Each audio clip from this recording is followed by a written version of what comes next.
उसके अलावा अगर आप किसी दूसरे कंट्रीज़ के थ्रू आ रहे हो, पोलैंड के अंदर एग्जांपल मैं दे रहा हूँ, कोई स्टडी रशिया में पढ़ रहा है, आपका जो पाकिस्तानी ड्राइविंग लाइसेंस है पूरे किसी यूरोपियन यूनियन में एक्सचेंज नहीं होता। मैंने एजुकेशन बहुत सस्ती है, अच्छी भी है, और वहाँ का जो लिविंग कॉस्ट है वो बहुत ही मुनासिब है। अस्सलाम वालेकुम गाइस, मेरा नाम है सफूर हसन खुर्शीद। तो ये वीडियो है यूरोप की सीरीज़ से।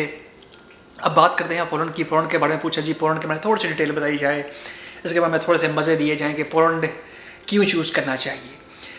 सबसे पहली बात, अगर तो आप स्टूडेंट हो, स्टूडेंट के लिए पोलैंड में जो एजुकेशन की यूनिवर्सिटीज़ की जो फ़ीस है वो कम है। 2-3 हज़ार यूरो तक जो है ना बंदा संभाल लेता है, यूनिवर्सिटीज़ पकड़ लेता है कोई ना कोई।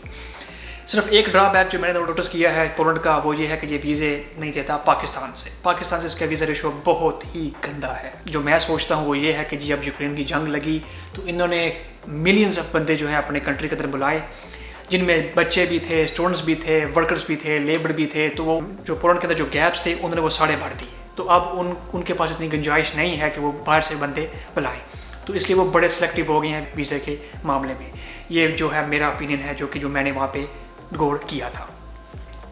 उसके अलावा अगर आप किसी दूसरे कंट्रीज़ के थ्रू आ रहे हो, पोलैंड के अंदर एग्जांपल मैं दे रहा हूँ, कोई स्टडी रशिया में पढ़ रहा है, कोई चाइना में पढ़ रहा है, या इस तरह कोई भी डिफरेंट सिटीज़ के अंदर है, या मास्टर्स में जा रहा है, या फिर पीएचडी में जा रहा है, वीज़ा चांसेस बहुत ईजी होते हैं, पीएचडी के अंदर बहुत हाई होते हैं। अगर वहाँ पे जा रहे हो तो भाई आपके लिए पोलैंड एक अच्छी जगह होगी। क्यों? क्योंकि वहाँ पे कुछ ऐसी चीज़ें हैं जो कि दूसरे यूरोपियन यूनियन के अंदर आपको नहीं मिलेंगी, जो कि मैं भी हैरान हुआ था जब पहली दफ़ा मैंने ये चीज़ें गौर की थी। सबसे पहले मज़े की चीज़, आपका जो पाकिस्तानी ड्राइविंग लाइसेंस है पूरे किसी यूरोपियन यूनियन में एक्सचेंज नहीं होता। मैंने पुर्तगाल का सुना था रिसेंटली, लेकिन पोलैंड का ये पक्का है। पोलैंड के अंदर आपका जो है ड्राइविंग लाइसेंस, अगर आप 6 मंथ से ज़्यादा स्टे कर रहे हो, आपका Pakistani driving licence European Union Poland का जो ड्राइविंग लाइसेंस है उसके साथ एक्सचेंज हो जाएगा। इसका मतलब है आप पूरे यूरोपियन यूनियन के अंदर कहीं भी गाड़ी चला सकते हो।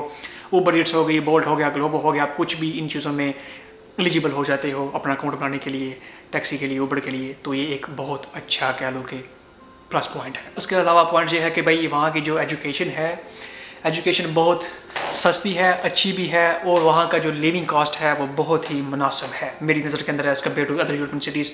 आजकल उसके भी थोड़ा सा ऊपर जा रहा है। कोविड के बाद तो भाई सबको आग लगी हुई है, हर बंदी ऊपर जा रहा है, हर कंट्री ऊपर जा रहा है। ये इन्फ्लेशन ने तो बस धमाके किए हुए हैं हर जगह। तो खैर फिर भी पोलैंड जो है वो काबिल बर्दाश्त है as compare to different European countries.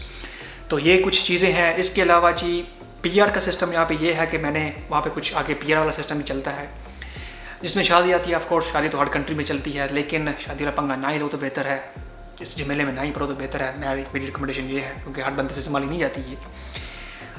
तो इसके अलावा अगर आप स्टडी करने के बाद वहाँ पे स्टे करते हो 2-3 साल, 3 साल का स्टे होता है, जिसमें आप 1-2 साल उसका भी काउंट कर सकते हो स्टडी का। 4-5 साल के बाद आप पीआर एलिजिबल हो जाते हो पोलैंड के। अगर आपको पोलैंड का पीआर मिल गया है, इसके बाद वो पीआर लेके आप जर्मनी जा सकते हो, स्वीडन जा सकते हो, नॉर्वे जा सकते हो, और भी बड़े कंट्रीज़ में जा सकते हो। और पोलैंड का जो पीआर कार्ड होगा वो कन्वर्ट हो जाएगा किसके पीआर के अंदर, उस कंट्री के अंदर, लेट्स से स्वीडन का।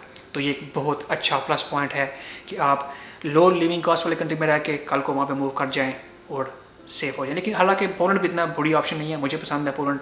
अगर मेरे पास चांस हो या मेरे पास मौका मिले वहाँ पे थोड़ा लॉन्ग टर्म रहने के लिए, तो मैं आज कल ही वहाँ पे निकल जाऊँ। तो ये पोलैंड के मेरे हैं।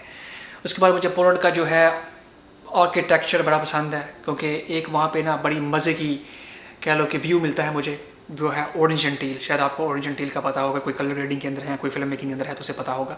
ओरेंज टील एक बड़ा अच्छा कलर ग्रेड मिलता है, क्योंकि उनकी जो बिल्डिंग्स हैं ऑरेंज और टीलिश कलर देती हैं। तो ये एक बड़ा अच्छा मज़े की जो है ना आर्किटेक्चर है उनका।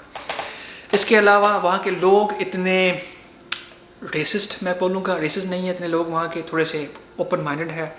उनकी वजह कुछ ये है कि जी वहाँ पे इलीगल इमिग्रेशन ऑलमोस्ट ना के बराबर है। पाकिस्तानी, इंडियन, बंगाली ये कम्युनिटी बहुत कम है। इसका मतलब जब ये कम्युनिटीज़ किसी कंट्री में कम होती हैं तो वहाँ पे जुगाड़ें कम लगती हैं। जब जुगाड़ें लगती हैं तो लोग परेशान होते हैं और लोग फिर नफरत करना स्टार्ट कर देते हैं हमारी जुगाड़ों की वजह से। हमने कुछ करना होता है ना, जब बाहर जाते हैं हमारा ये कुछ कीड़ा है अंदर, तो वो कीड़ा हम बाहर जाकर निकालते हैं। वो किसी भी तरीके निकाल सकते हैं। फ्रॉड कर दिया, ठीक है, ये जुगाड़ लगा दी, ये कर दिया, नकली कार्ड बना दिए, वो कर दिए, तो फिर ज़ाहिर सी बात है उसका असर पड़ता है लोगों का इंटरेक्शन वो कैसे करते हैं हम जैसे लोगों से। तो लेकिन पोलैंड में ये रश अभी कम है, जो कि बड़ी अच्छी बात है। मैं कहता हूँ ना ही हो, तो ये रश कम है वहाँ पे, तो इस वजह से वहाँ का जो इंटरेक्शन है लोगों का वो अच्छा है, क्योंकि उन्हें अभी तक ये नहीं पता कि इनके अंदर कौन से कीड़े पाए जाते हैं। तो ये एक अच्छी प्लस पॉइंट है। इसके अलावा भाई पोलैंड का यूरोपियन यूनियन के अंदर है भाई, और क्या चाहिए। तो दैट्स ऑल। मैं हाँ एक मैं चीज़ ऐड करना चाहता हूँ। जब मैं उस वक्त पोलैंड के बॉर्डर पे था, ठीक है, तो मैं वेट कर रहा था कि जी हमारी एम्बेसी से कोई बंदा आएगा हमें पिकअप करने के लिए। तो वो तो आया कोई नहीं। तो एक वहाँ पे पोलिश इंडियन था जो कि पोलिश सिटीज़न बना हुआ था, वो आया। उसका कुमार नाम था मेरे ख्याल से, उसका मुझे नाम याद नहीं, कुमार नाम था मेरे ख्याल से। वो पोलिश सिटीज़न था।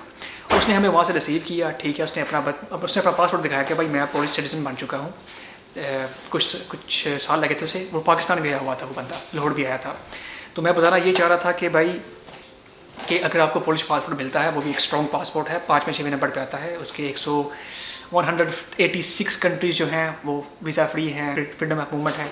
तो ये एक अच्छा प्लस पॉइंट है। तो मैंने ये बताना ये चाह रहा था कि ये पॉसिबल है। उस बंदे ने अगर लिया है पासपोर्ट तो कोई भी हमारे जैसा भी ले सकता है। एक अच्छी चीज़ है ये भी। तो भाई ये था पोलैंड की सारी जर्नी। और इस पोलैंड के अंदर अगर किसी ने स्टडी के बारे में पता करवाना है या कुछ भी चीज़ पता करवाना है तो आप मुझे पूछें, सवाल कमेंट्स में बताएं। अगर आप ऑलरेडी पोलैंड के अंदर हैं तो ये मुझे ये बताएं आपके मज़े के और फेवरेट सिटीज़ कौन से हैं, क्योंकि हो सकता है अगली वीडियो इस बारे में हो कि वहाँ के जो सिटीज़ हैं वो कौन कौन से हैं। क्योंकि मैंने जो है वो पोलैंड का हर सिटी जो है वो छान मारा है। वो व्राक्लो हो, ग्डेंस्क, गदिनिया, क्राको, लॉर्ड्स, हर जगह जो है ना बस मुँह मार के आया हूँ। तो इसका काफ़ी आइडिया है मुझे। तो ये थी वीडियो आज की। मुझे उम्मीद करता हूँ तुम्हें को पसंद आई होगी। तो आपको मिलते हैं नेक्स्ट वीडियो के अंदर। तब तक के लिए ख्याल रखें। अल्लाह हाफ़िज़।